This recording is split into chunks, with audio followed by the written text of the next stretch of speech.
Students, today we are learn about capital receipt and revenue receipt. It is also necessary to make a proper distinction between capital receipt and revenue receipt because the revenue receipt are shown on the credit side of trading and profit and loss account, whereas the capital receipt are shown in the balance sheet either as increase in liabilities or as reduction in the value of assets. तो capital revenue receipt के बारे में पढ़ेंगे। तो इन दोनों के बीच में जो डिफरेंसेस है वो हमारे सामने क्लियर होना चाहिए। क्यों? इसका रीज़न ये रहता है क्योंकि कैपिटल रिसिप्ट है वो बैलेंस शीट में उसकी एंट्री की जाती है और जो रिवेन्यू रिसिप्ट टाइप की जो रिसिप्ट होती हैं उसको प्रॉफिट एंड ट्रेडिंग अकाउंट में डेबिट किया जाता है। इसलिए इन दोनों के बीच में हमारे माइंड में क्लियर इन्फॉर्मेशन होनी चाहिए जिससे हमें यह पता रहे कि किसको कहाँ पर एंटर करना है। Capital receipt, example of capital receipt, amount received from the sale of fixed assets और इन्वेस्टमेंट। ओके, ये कैपिटल रिसिप्ट रहेगा। हम किसी भी फिक्स्ड एसेट्स को सेल करते हैं, सेल करें या इन्वेस्टमेंट को सेल करने पर जो अमाउंट रिसीव्ड होगा वो अपना कैपिटल रिसिप्ट होगा। Capital contribute by proprietor partners और money obtain from issue of share and debenture in case of company. तो पार्टनर्स या प्रोप्राइटर के द्वारा मनी लेके आना या कैपिटल में कंट्रीब्यूट करना या डिबेंचर या शेयर वगैरह इशू करने पर जो कैपिटल्स इशूड होती हैं वो सभी अपना इसमें उनको कैपिटल रिसिप्ट में इंक्लूड किया जाता है। अमाउंट रिसीव्ड बाय वे और लोन वगैरह से जो हमें अमाउंट रिसीव्ड होता है वो इसमें इंक्लूड किया जाएगा। तो ये हमारी सारी कैपिटल रिसिप्ट हो गई। Revenue receipt, money obtain from sale of goods, commission and fees received from service rendered, यानी हम जो भी कुछ सर्विस वगैरह जो प्रोवाइड करने पर हमें जो भी कमीशन और जो फी रिसीव्ड होता है वो। Interest and dividend received on invest, जो हमने कुछ भी जो डिविडेंड या शेयर वगैरह जो परचेस किया हुआ है हमारी कंपनी में उन पे हमें जो भी डिविडेंड्स वगैरह मिलता है उन पर जो इंटरेस्ट या डिविडेंड जो मिलेगा वो हमारा रिवेन्यू रिसिप्ट रहेगी। ओके, तो this is capital receipt and revenue receipt. Expenditure, any disbursement of cash or transfer of property or incurring a liability for the purpose of acquiring assets, goods, service is called expenditures. Okay, expenditure वो रहेंगे जो मतलब जो भी cash या कोई property transfer of property हो या इनकरिंग लाइबिलिटीज़ यानी किसी एसेट्स को परचेस करने पर हमें जो लाइबिलिटीज़ जो इनकरिंग होती है, जो लाइबिलिटीज़ जो बनती है या अपन कह सकते हैं या हमारा जो भी असेट्स या गुड्स या सर्विसेज इन सबको अपने बिजनेस में लाने के लिए हमारी जो लाइबिलिटीज़ हैं या जो हम कैश या जो पेमेंट वगैरह करते हैं वो सब हमारे एक्सपेंडिचर में आते हैं। It means that any types of payment for the receipt of A benefit in term in expenditures, यानी पैसा कमाने के लिए हम लोग जो भी कुछ पेमेंट्स करते हैं या जो पेड करते हैं वो सभी हमारे एक्सपेंडिचर्स होते हैं। एक्सपेंडिचर में भी classified into 3 category: capital expenditures, revenue expenditure और deferred expenditures. Capital expenditure, any expenditure which is include acquiring और increasing the value of fixed assets is term as a capital expenditures, यानी जिससे अपन कह सकते हैं कि हमारी फिक्स्ड एसेट्स की वैल्यू बढ़ती है, फिक्स्ड एसेट्स की वैल्यू में इंक्रीज होता है, इंक्रीमेंट होता है, वो हमारे कैपिटल टाइप के एक्सपेंडिचर्स रहेंगे। As such the amount spend on the purchase और erection of building, plant, furniture and capital expenditure such is expenditure yield benefit over a long period, hence return in assets, यानी इनको asset size पे लिखा जाता है और हमें यह लंबे समय तक बेनिफिट पहुंचाती है। और यह एक तरह से देखा जाए तो बिल्डिंग परचेस करना, प्लांट परचेस करना, मशीनरी परचेस करना, वो सब हमारे कैपिटल टाइप का एक्सपेंडिचर्स में आता है और यह असेट साइज में लिखा जाता है। Revenue expenditures, any expenditure the full benefit of which is receiving during one accounting period is term as revenue expenditure such as cost of goods sold, salary, rent, electricity charge etcetera, यानी जो मतलब जिस expenditure का benefit हमें एक साल के अंदर अंदर मिल जाता है वो हमारे सारे रिवेन्यू टाइप के एक्सपेंडिचर्स रहेंगे, जैसे cost of goods sold, salary, rent, electricity charges. As such all the revenue expenditure are debited to trading and profit and loss account. Such expenditure does not result in increase in earning capacity of the business but only help in the maintain the existing earning capacity, यानी इससे हमारी किसी भी income नहीं बढ़ती है लेकिन हमारी इनकम को बनाए रखने के लिए इनको किया जाता है। It also do not bring in to existing and assets and enduring natures, assets वगैरह को भी कुछ प्रकार का बेनिफिट नहीं होता है. Distinction between capital expenditure and revenue expenditures. Capital expenditure is incurred for acquisitions and erection of fixed assets, where revenue expenditure incurred for the day-to-day running of the business. यानी वो तो अपने फिक्स एसेट्स वगैरह को जो erections होता है उसमें कोई चेंजेस करना होता है, उसमें जो भी कुछ मेंटेनेंस वगैरह करने होता है उससे रिलेटेड होता है या उसको बढ़ाता है फिक्स एसेट्स को. और ये हमारे डे टू डे के जो ऑपरेशंस रहता है या डे टू डे के बिजनेस के जो रनिंग एक्सपेंसेस होते हैं उनको रिवेन्यू एक्सपेंडिचर्स में लेते हैं. Capital expenditure is incurred for the purpose of increase the earning capacity of the business, whereas revenue expenditure is incurred for maintenance of earning capacity. यानी कैपिटल एक्सपेंडिचर जो किए जाते हैं वो बिजनेस की अर्निंग कैपेसिटी को इंक्रीज करने के लिए, और रिवेन्यू एक्सपेंसेस किए जाते हैं हमारी अर्निंग कैपेसिटी को मेंटेन करने के लिए, बनाए रखने के लिए. Capital expenditure yield benefit normally over a long period, whereas revenue expenditure benefit for example period of 1 year. यानी कैपिटल एक्सपेंडिचर का तो हमें लॉन्ग टर्म तक बेनिफिट मिलता है और रिवेन्यू एक्सपेंडिचर हमें maximum within year. Capital expenditure return in the balance sheet, whereas the revenue expenditure return in the trading and profit and loss account. ठीक है, ये था. नेक्स्ट टॉपिक आता है अपना deferred revenue expenditure. There are certain expenditures which are revenue in natures but the benefit of which is likely to divert over a number of years. यानी है तो रिवेन्यू नेचर्स के, लेकिन उनके बेनिफिट्स हमें कई सालों तक मिलते रहते हैं. Expenditure are termed as deferred revenue expenditures. The benefit of such expenditure generally last between 3 to 7 years. As such the whole of such expenditure is not debited to profit and loss account for the current year but spread over the year for the which the benefit likely to last.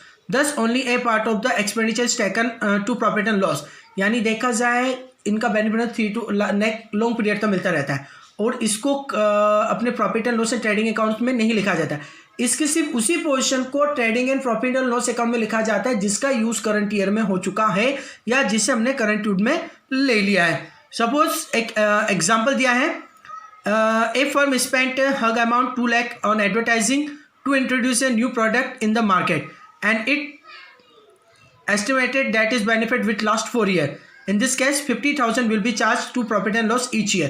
यानी 2 लाख रुपए का advertisement का खर्चा किया है जिसका benefit हमें 4 year तक मिलता रहेगा. यानी एक ईयर का देखा जाए तो कितना होगा 50,000. तो हर साल अपन 50,000 profit and trading and profit and loss account में डेबिट करते रहेंगे. Next expenses.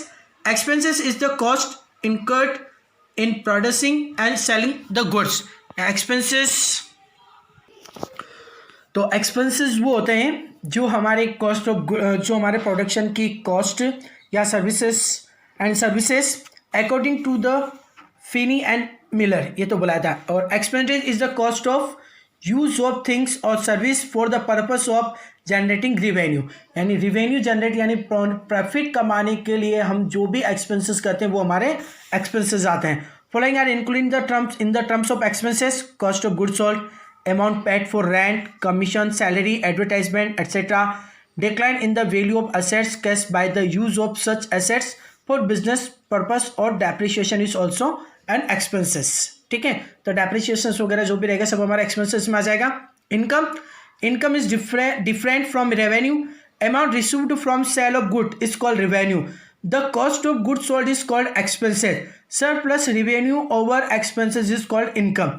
यानी आपने जो सेल किया है वो तो रिवेन्यू हो गया और उसकी जो कॉस्ट ऑफ जो प्रोडक्ट सेल किया उसकी जो कॉस्ट थी, जो गुड्स आपने सोल किया उसकी जो कॉस्ट थी वो expenses.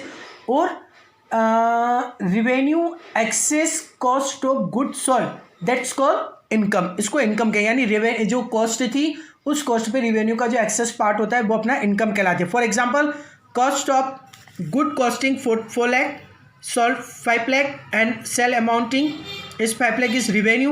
The cost is 4 lakh is expenses. Difference between the 1 lakh in the income. It can thus is expressed income equal to revenue minus expenses. Profit, it is the excess of total revenue over total expenses of a business enterprises for an accounting period, यानी particular अपना जो accounting period या financial year जो रहता है, यानी 1 अप्रैल to 31 मार्च में जो भी हमने टोटल और ओवर जो रिवेन्यू किया है, उस रिवेन्यू में से एक्सपेंसेस घटाने के बाद जो एक्सेस रहता है वही हमारा प्रॉफिट कहलाता है। Profit increase the investment of owners, और प्रॉफिट से हमारे ओनर्स का इन्वेस्टमेंट बढ़ता है। Gain it is mandatory benefit, monetary benefit, profit on advantage resulting for events, transactions which are incidental to business such as sale of fixed assets, winning court cash appreciate in the value of an assets. For example, a building costing 10 lakh is sold 12 lakh, 2 lakh is the will be gain sale of building, यानी हमारे assets वगैरह या आप तरह से कह सकते हैं कि हमने जो वर्क किया उसका जो एडवांटेज, जो हमें रिजल्ट के रूप में जो एडवांटेज मिलता है वही हमारा गेन होता है। Loss, the term conveys two different meaning. First is conveys the result of the business for a period when the total expenses exceed total revenue. For example, if revenue is 2 lakh and expenses are 240, the loss will be 40,000. Second, it refers some fact activity against which firm ratio and the benefit. For example, loss due to fire, theft, accident. It may be noted the losses differ from expenses. Expenses are incurred to generate revenue, whereas loss are not. For example, the theft of an assets is loss, but in its depreciation is expenses. यानी देखा जाए तो expenses तो वो होते हैं जो हम हमारे रिवेन्यू करने के लिए, यानी पैसा कमाने के लिए या हमारी जो सेल को बढ़ाने के लिए, इनकम नहीं कह सकते, हमारी एक तरह से कह सकते हैं कि रिवेन्यू को कंप्लीट करने के लिए हम जो भी करते हैं एक्सपेंस, जो भी हमने कॉस्ट किया है या जो हमने पेड किया वो सब हमारा एक्सपेंसेस हो जाता है। और लॉस जो होता है जैसे थेफ्ट बाय लॉस हो गया, या मतलब जैसे कुछ एक्सीडेंटल केसेस हो जाए जैसे चोरी हो जाना, आग लग जाना, ये सारे अपने ये लॉसेस होते हैं। Purchase, the term purchase is used only for the purchase of goods in which the business deal, यानी बिजनेस में सिर्फ माल को जो खरीदा जाता है उसे परचेज कहेंगे। In case of manufacturing concern, goods mean acquiring of raw material for the purpose of conversion into finish product then sale, यानी गुड्स वो होगा जो हमने हमारा मतलब जिसको हम कन्वर्ट करके फिनिश गुड्स बनाते हैं बेचने के लिए। In case of trading concern, goods are those things which are purchase for resale, और गुड्स वो भी रहता है जो बेचने के लिए खरीदा जाता है। In the both case purpose is to make the profit by it resale, यानी दोनों केस में देखा जाए तो किस रीसेल करने का जो पर्पज है वो है profit. For example, if A cloth dealer purchase cloth for sale, the cloth so purchased will be called goods. However, if the same cloth dealer purchase furniture for seating the customers, such furniture will not be termed as a goods, but it will be an assets. As a separate account named furniture account will be opened for it. The term purchase include both cash purchase and credit purchase. Purchase return. When purchased goods are returned to the suppliers, these are known as a purchase return. Such return is also termed return outward, यानी इसको return out भी कहता है। मतलब जो माल खरीदा है अगर वो उसको सही नहीं लगता है, नहीं समझ पड़ता है, तो वो उसको रिटर्न कर देगा, तो इसे परचेज रिटर्न कहेंगे और इसे रिटर्न आउटवर्ड के नाम से भी जाना जाता है। Sales means transfer of ownership of goods और services to customers for a price, यानी पर्टिकुलर एक प्राइस पर हमारे जो गुड्स या सर्विस होती है उसकी ओनरशिप ट्रांसफर करना। For example, if Tarun sell a computer to Varun, the ownership of computer will be transfer from Tarun to Varun and Tarun is entitled to receive the agree price of computer from Varun, यानी उनसे वो जो भी एग्रीमेंट हुआ उसके अकॉर्डिंग वो price receive करेगा।